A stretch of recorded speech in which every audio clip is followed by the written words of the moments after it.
So remember what an exponent is. An exponent has a base and a power. So we're starting with a 1, and the base is telling us the number that we're multiplying to that 1. The exponent is how many times we're doing this. So for 3 to the power of 4, I take my 3 and I'm multiplying that 4 times. So 1 times 3 times 3 times 3 times 3. 4 times, 3 times 3 times 3 times 3. So with exponents, we could do a bunch of algebra, and we can come up with a bunch of what we call laws of exponents, or rules that will always work. So there are 9 laws of exponents. In this video, I'm going to do the first 5.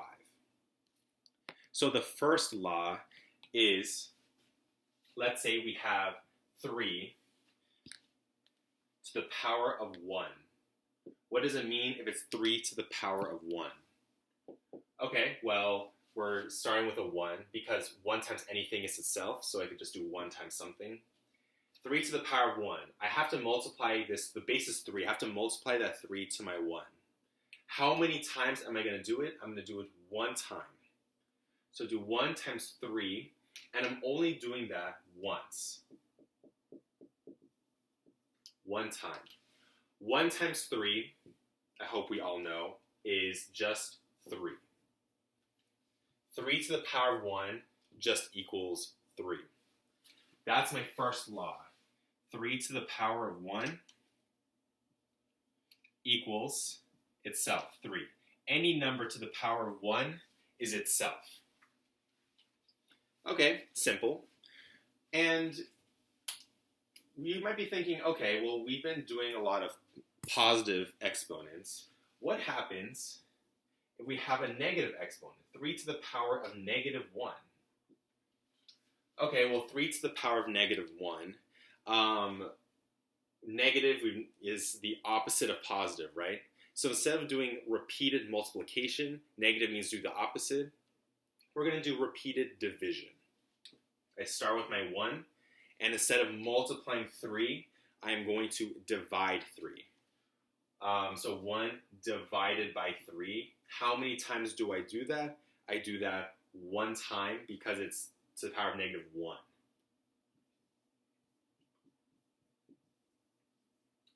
Okay, 1 divided by 3, if I write that in fraction form, is 1 over 3. I took my 3 and I just moved it to my denominator.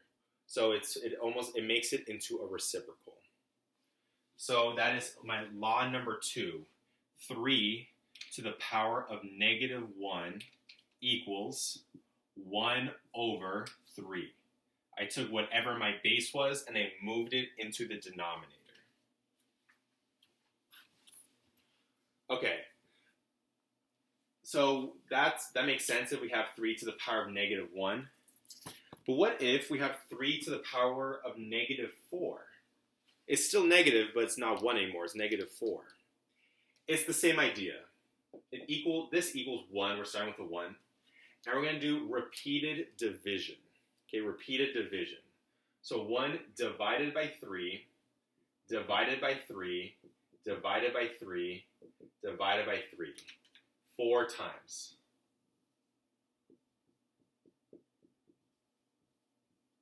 Okay?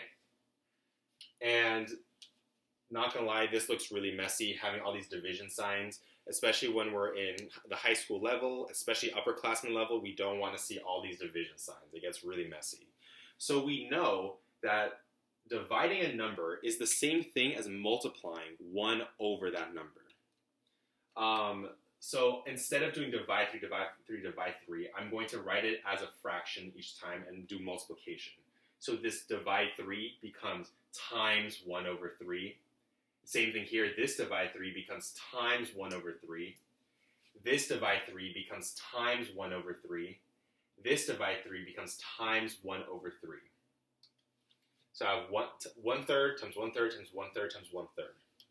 And because we are multiplying fractions, I can multiply the numerator together, and I can multiply the denominator together, okay, to make a new fraction, a simplified fraction. 1 times 1 times 1 times 1, the numerator remains 1. 3 times 3 times 3 times 3, The denominator is, you're multiplying 3 4 times. Oh, that's what we did here. 3 to the power of 4. So the denominator, since I'm multiplying 4 times, is going to become 3 to the power of 4. So now I have 3 to the negative 4. That becomes 1 over 3 to the positive 4. The negative is still bringing it down to the denominator. And that is law number 3. 3 to the power of negative 4 equals 1 over 3 to the power of positive 4.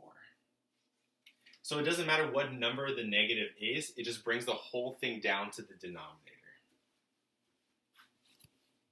Okay, law number 4 is we're not gonna deal with negative exponents right now. We're instead going to deal with a product of exponents. Let's say we have 3 to the power of 4 times 3 to the power of 5.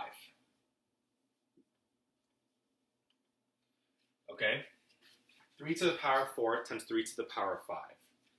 Okay? We know the rule of exponents is just repeated multiplication, so I'm going to do each piece at a time. 3 to the power of 4. I'm starting with a 1. I'm multiplying 3 4 times. 1, 2, 3, 4. 4 times. I also need to do the same thing for 3 to the power of 5. I'm doing 3 times 3 times 3 times 3 times 3. I'm doing that 5 times. Okay? So now we have all these 3's. It's a lot, right? We want to kind of simplify that together. Well, look, we have 1, 2, 3, 4, 5, 6, 7, 8, 9. We have 9 3's. That's the same thing as 4 plus 5. So combined, it is actually 4 plus 5 times.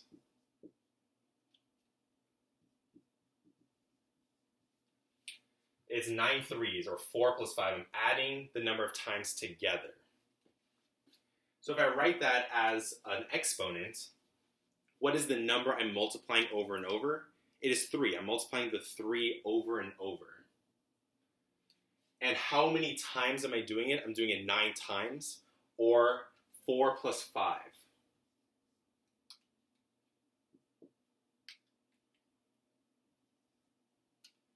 Okay, that is law number 4. So if I have a product of 2 exponents, 3 to the power of 4 times 3 to the power of 5, this is the same thing as 3 to the power of 4 plus 5. I am just adding the exponent, nothing else. I'm just adding the exponent. So I'm combining, like the base stays the same, I'm adding the exponents together. All right, so the fifth law of exponent that we're going to do is if we have a quotient. Let's say I have 3 to the power of 6 divided by 3 to the power of 4. It is a fraction. Both have exponents on it, and they have the same base. Okay, so this time we are going to rely on the laws that we already have to solve this. So I have a 3 to the 4 in the denominator right here. Look at law number 3. 1 over 3 to the 4th. If a number is in the denominator, I can rewrite that as the 3 to the negative exponent. That is the equivalent. So this 3 to the 6th stays the same. I'm going to rewrite that as 3 to the 6th times 3 to the negative 4. 3 to the negative 4. Okay, so now I have 3 to the 6th times 3 to the negative 4 because of law number 3. Now I'm going to use law number 4.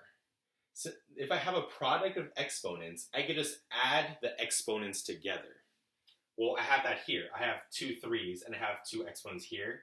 Since the base is the same, I could just add the 2 exponents together. So now I have 3, and I'm just going to add 6 and negative 4. 6 plus negative 4. Okay? If we're adding a negative number, that is the same thing as subtracting that number. So I'm going to do 3 to the power of 6 minus 4.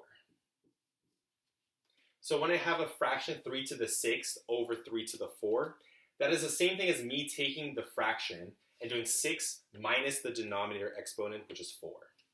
And I'm going to write that here.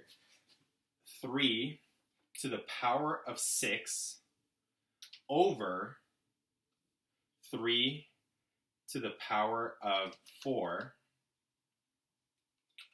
is the same thing as 3 to the power of 6 minus 4.